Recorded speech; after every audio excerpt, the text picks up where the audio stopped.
আর এবার একটু আবহাওয়ার খবর আপনাদের জানিয়ে রাখি। ফের কি ঘূর্ণিঝড়ের আশঙ্কা? বঙ্গেও কি তার প্রভাব পড়বে? গোপালপুরের কাছাকাছি ল্যান্ডফলের আশঙ্কা রয়েছে, এই দাবি করছে আন্তর্জাতিক আবহাওয়া গবেষণা মডেল।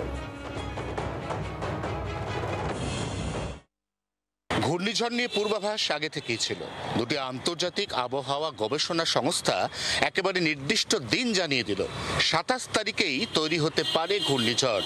ঘূর্ণিঝড় তৈরি হওয়ার পরে বায়ুর দিক নির্দেশ অনুযায়ী তা যেতে পারে পুদুচেরির দিকে, অথবা সরে আসতে পারে ওড়িশার ভুবনেশ্বর অথবা গোপালপুরের দিকে। কারণ যাই হোক, গতিপথ যাই হোক, সেক্ষেত্রে বাংলার শীতভাগ্য হঠাৎ করেই খুলে যেতে পারে। কারণ এই ঘূর্ণিঝড় টেনে নেবে প্রচুর জলীয় বাষ্প। কলকাতা সহ দক্ষিণবঙ্গের আকাশ হয়ে যাবে ঝলমলে মেঘমুক্ত এবং শীতের আমেজ অনেক বেশি করে অনুভূত হবে, এমনটাই এখনো পর্যন্ত পূর্বাভাস। জি 24 ঘন্টার জন্য ক্যামেরায় তরুণের সঙ্গে অয়ন, কলকাতা। বাংলার আওয়াজ, বাঙালির আবেগ, জি 24 ঘন্টা।